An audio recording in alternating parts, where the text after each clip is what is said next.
Hey everybody, this is Perch, and in news that is perhaps not that surprising, the Substack continues with Donny Cates and Ryan Stegman, the superstar team from Venom and King in Black. They're reuniting for a Substack series that will be printed then by Image. And this is again where Substack is going to be the digital kind of push of this, and then Image is going to be the publishing partner. In this case, Donny Cates, Ryan Stegman. And this one's a little bit different than some of the other announcements because it's specifically stating the writer-artist team. And maybe it's just a little bit in how they decided, if so, that's smart, but how they decided to actually promote and push out their project, which is as opposed to saying, hey, Donny Cates has joined Substack and he'll be working with Ryan Stegman. They very specifically put out all this news of saying it's a Cates Stegman team, which is clever. I mean, well, it's clever in the sense that it's going to answer some of the critics of Substack saying, hey, what about the artists here? Why is it just a writer thing? It's a team that makes a comic. This seems goofy. So this seems smart. So anyway, this comic is a creator-owned series called Vanish. Vanish is the big bad boy of the launch, which infers that there's going to be other comics as well. So there are two other creator-owned series, part of their publishing imprint, KLC. KLC stands for Kids Love Chains. And two other projects Donny Cates will be doing. One is Flood with artist Megan Hutchin Cates, and The One You Feed with Dylan Burnett. And both are going to be part of the Substack Pro newsletter and so on. They were announced before. They're going to be published by Image Comics. And they're going to continue to be published by Image Comics. So in many cases, just as some commentary here, Cates is doing a smarter, better job, I think, of rolling it out than others had, or at least he's watching kind of the reactions to what happened to some other creators when they rolled out their Substack deals, and they're getting ahead of it. They're answering the questions kind of right up front around printing. In this case, printing is happening through Image, and that you can subscribe. Basically, they're turning their Substack a little bit. They're kind of posing it and phrasing it a little bit more like it's a way to subscribe to get insider information, to get the newsletter, to get certainly digital copies and other things, but they are continuing to put pressure on the print aspects of it.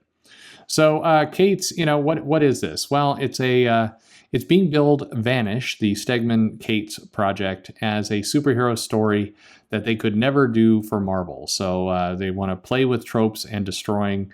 In many ways, this is the same kind of messaging that went on for Crossover, where the message was that, that we're going to be doing things that Marvel and DC would never let us do. It reminds me of the video from, a day or two ago. Like, whenever somebody says, I can't believe they're letting me do this, I'm like, I cringe inside every time now.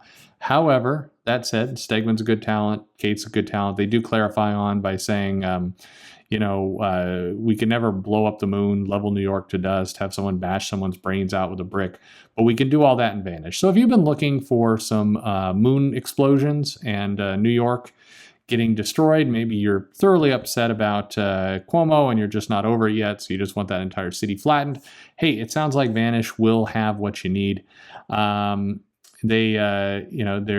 We love big explosions, big fights, and big emotional moments, says Stegman.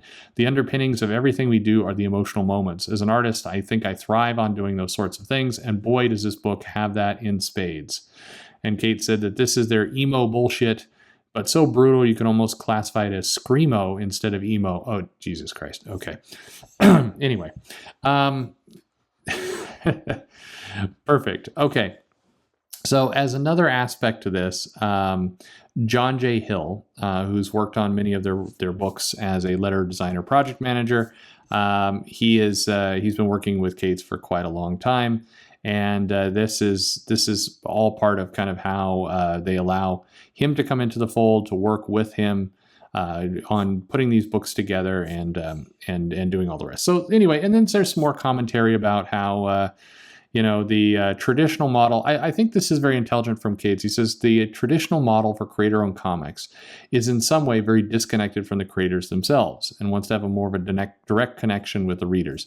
This is the same line and the same general thinking that goes into certainly with crowdfunding and kind of this idea that I can have a direct one-to-one relationship with my customers and that it's not just a arm's length kind of environment. It is something where you get to hear directly from the customers in many cases as much as the retailers, which is kind of ironic because a lot of creators don't hear from the retailers either. But they are going to be the continual theme here is that the Substack is going to contain the newsletter. It's going to be more of a promotion. It's going to be kind of consolidating a lot of the activities that Cates and Stegman have done at conventions and signing, and Stegman has a podcast and other things. So it's really just kind of looping all that together, getting some of that sweet Substack bonus money, and then ultimately putting things together. So it'll be an interesting. I don't know. It's an interesting aspect. There's a couple other comments. He says, Cates says, I believe as things stand that Ryan and I can hopefully add a wonderful and positive environment to this platform, meaning Substack. We may not be able to fix everything. I'm not saying that. But as Ryan said, if you join our Substack, it will be a positive and inclusive space. And should that change due to factors outside our control, so will we. That's where they're trying to get ahead of some of the criticisms that come out over a handful of creators. I hate that people are having to do this in general. It takes away from the work and it just drives me crazy. But anyway, we've all been living and participating on social media for years and even decades now that are filled with negativity, hatred, and bad actors. Yes, some within comics themselves. If anything, I think it's possible this one can adapt and change and be influenced by that type of positive, inclusive voices we want to see gain a larger stage. Okay. At the end of the day, it is funny that a lot of creators are taking to Twitter to complain about Substack having voices that they don't like when Twitter is filled with that as well. And in many cases, doing so by throwing mud and dirt and being extremely negative and hostile to a lot of people in comics. I find that pretty bizarre behavior. So I just, this entire kind of swirl around where things are positive, where things are inclusive, where they're not.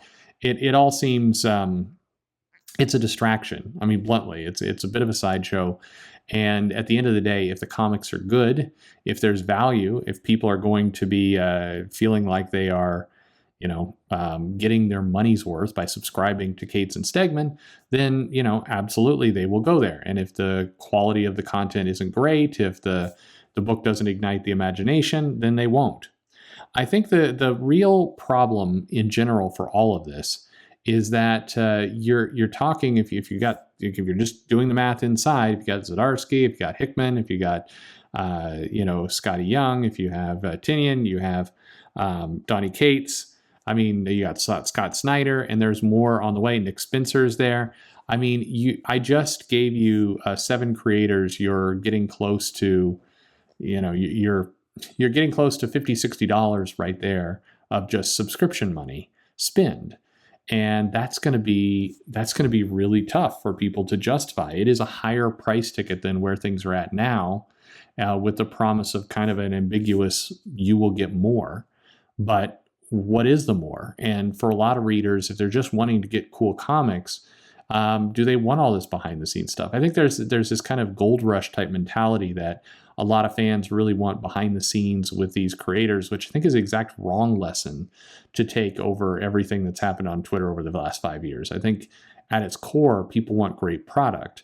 There's definitely an audience that want to see the sideshow, that will show up to live streams and to do that. There's definitely that group, but the comic is the core product. And I think if you're basing that, if you're basing a lot of this on, this idea that you're going to get closer to the creator, you're going to get kind of behind the scenes stuff, I think it's dangerous. And I think it's, I'm not dangerous. I don't think it's going to fly. That's the problem here. But I do think that Stegman and Cates are doing a smart thing by announcing it as a team, by announcing this book, by making it look very, dark and gritty, and there's going to be violence. And yeah, like he said, the moon's going to blow up. So who doesn't want that?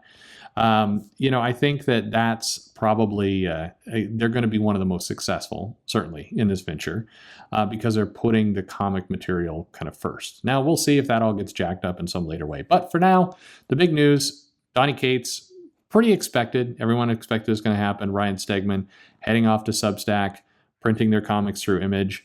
We don't have a price tag for their thing yet, but it's safe to bet it'll be around that $7 or $8 amount. So what do you think? You buying? You subscribing? Let me know. I read the one you feed and I did not enjoy it. So but anyway, we'll see.